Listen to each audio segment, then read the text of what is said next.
kenalin, nama aku Fikri Hambali. Sekarang dari Prodi Manajemen Universitas Makassar Asia, dan sekarang masih semester 6. Jadi masih muda ya guys, ya masuk tingkat 3 lah. Perkenalkan, saya Natalia. Saat ini saya juga semester 6, Prodi Manajemen Bisnis. Saya itu ambil kelas karyawan atau kelas malam. Jadi kenapa sih alasan saya memilih Universitas Makarya Asia sebagai tempat saya kuliah? Jadi pengalaman aja, waktu itu saya umur 19 tahun, dan saya itu kebetulan gak ada biaya untuk kuliah. Nah, saya bekerja dulu. Setelah lulus sekolah dari SMK, saya mulai bekerja, terus kemudian saya ngumpulin uang, supaya harapan saya bisa masuk kuliah seperti itu. Nah, kebetulan di bulan Agustus tahun 2019 itu, saya tiba-tiba kepikiran nih, kenapa saya nggak cari universitas yang bisa ada kelas karyawannya. Kemudian saya cari-cari di berbagai jejaring sosial gitu, dan kemudian saya menemukan Universitas Makarya Asia ini. Nah, kebetulan saya baca-baca di tagline-nya itu memang kampus pencetak pengusaha. Basic saya waktu itu emang di tata busana, dan saya punya cita-cita untuk membuat usaha dan bisnis di bidang fashion. Nah, karena waktu itu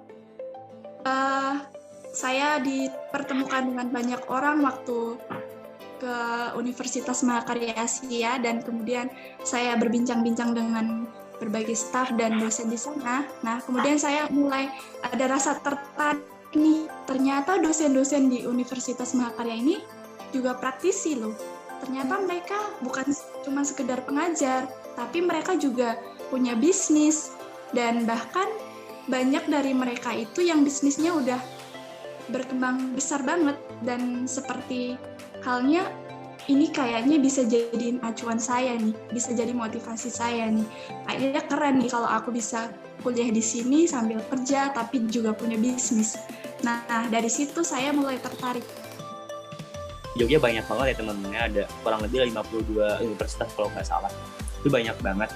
Nah, kembali nih ke awal tadi, karena memang aku ibarat pengen berkembang dan inginnya pengen memajukan daerah, pengen meningkatkan perekonomian keluarga juga ya. Goalsnya kan seperti itu ya kalau cowok.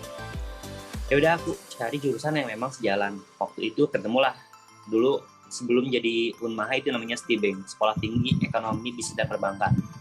Jadi STIBENG ketemulah karena aku juga dulu tuh maksudnya dari prestasi dan lain-lain kan daftarlah beasiswa 1 semester kayak Kak Natal yang bilang tadi. Daftar, ternyata lolos, aku dapat panggilan beasiswa 1 semester.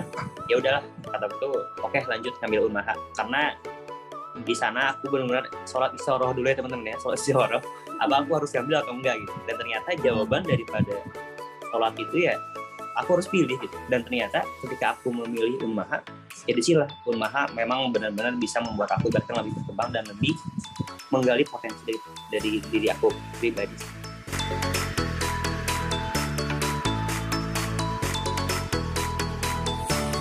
Pasti duta kampus gitu. Jadi kita namanya adalah Duta Makarya Asia ya. Kalau teman-teman mau cek IG-nya juga boleh @dutamakarya @duta.makarya.asia. Itu bisa dicek di Instagram.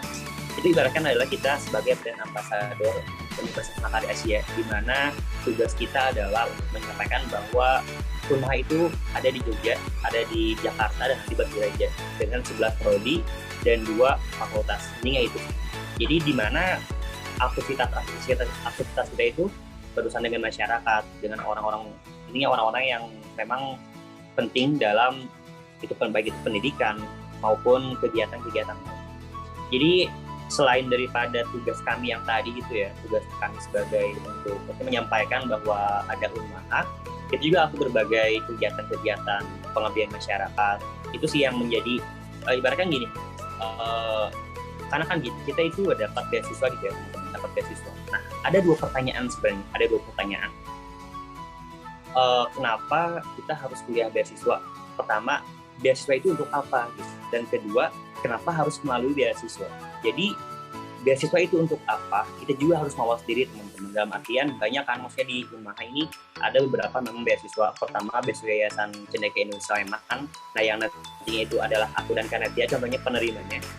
Terus ada beasiswa peningkatan prestasi akademik, ada beasiswa KIPK, dan juga ada beasiswa prestasi. Itu prestasi dari keolahragaan dan seni budaya. Jadi ya kegiatan-kegiatan perlombaan yang nantinya juara itu bisa dikonversi baik itu PSTP atau UDM. Nah, pertanyaannya adalah kenapa kita harus tahu diri? Karena contoh misalkan di berbagai kasus di luaran sana, KIPK kan, maksudnya besok KIPK nih contoh kita ambil. Banyak orang-orang yang memasukkan datanya hanya demi untuk lolos beasiswa KIPK gitu. Padahal peruntukan beasiswa KIPK itu adalah untuk orang-orang yang memang ibaratnya kurang beruntung untuk bisa melanjutkan kuliah. Jadi, apakah kita memang semua orang harus bisa daftar KIPK? Tentu tidak gitu. Nah, pertama itu. Dan kedua, kenapa harus melalui beasiswa? Jadi, ketika kita kuliah melalui beasiswa, ibaratkan kita harus juga memberikan dampak kepada pemberi beasiswa. Contohnya, kita kan di beasiswa Yayasan Cendekia Indonesia Sleman yang dalam hal ini adalah beasiswa universitas lah, kita katakan beasiswa universitas. Otomatis kita harus memberikan dampak juga bagi universitas yang telah memberikan beasiswa ke kita. Jadi nggak hanya, maksudnya kayak ibaratkan kalau dalam hubungan ini hubungan simbiosis mutualisme lah, saling menguntungkan. Jadi nggak, ibaratkan kampus sudah ngasih beasiswa nih, masa kita mau diam-diam aja? Masa kita mau, oh ya udahlah kita dapat beasiswa, kita diam aja gitu, kita nggak ngasah skill, nggak ngasain, itu sangat percuma sekali gitu. Udah mah gratis biaya kan. Jadi ibaratkan contohnya misalkan yang tadinya teman-teman harus bayar kuliah, otomatis kan biaya yang tadinya harus bayar itu bisa dialokasikan kegiatan yang lain. Contoh bisa ikut kursus, bisa ikut apa, bisa ikut organisasi. Jujur aku dari awal kuliah itu udah, dari awal maba kalau nggak salah, dari awal maba itu udah masuk mulai organisasi.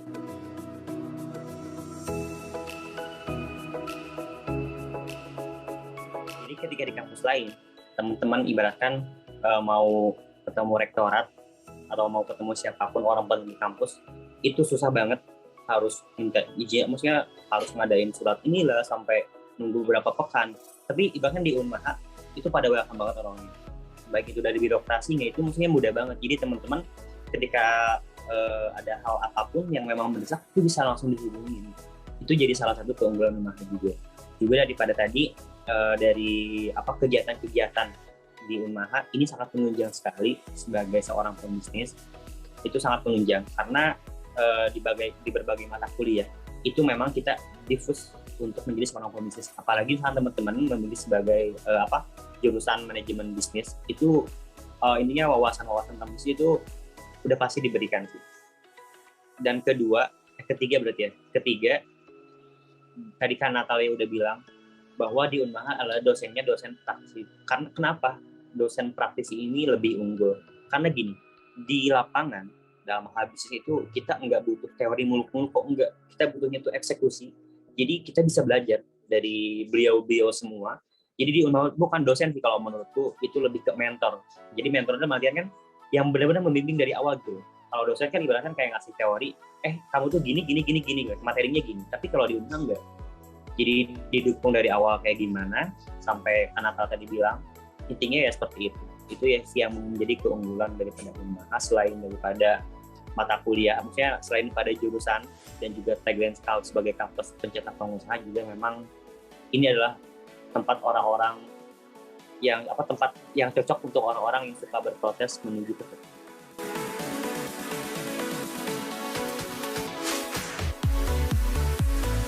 Di luar sana banyak sekali memang orang-orang sukses itu nggak lanjut kuliah, tapi itu dari ibaratkan 1.000.000 per satu gitu. Bayangkan 1.000.000 per satu, berarti kan ada hal-hal yang mereka perjuangkan terlebih dahulu gitu.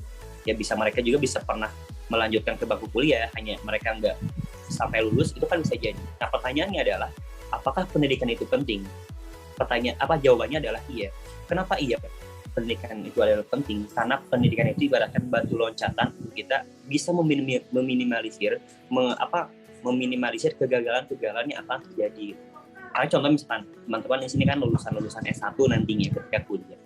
Itu kan teman-teman ketika udah punya mindset sebagai orang-orang yang maju, punya pikiran maju, kan teman-teman gak bakalan salah ngambil langkah, gak bakalan asal-asalan ngambil langkah, gak bakalan. Jadi teman-teman bisa kayak misalkan mau ngelakuin bisnis ini, misalkan bisnis apa, kayaknya bisa nggak sih? Itu kan harus ada step by step.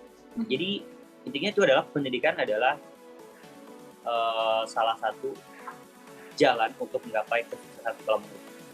Jadi buat teman-teman jangan ragu lagi kalau misalkan kalian mau join di Universitas Mahakarya Asia, kalian harus memantapkan diri dulu, cita-cita kalian, step by step-nya, jadi kalian bisa melangkah dengan pasti bersama kami di Universitas Mahakarya Asia.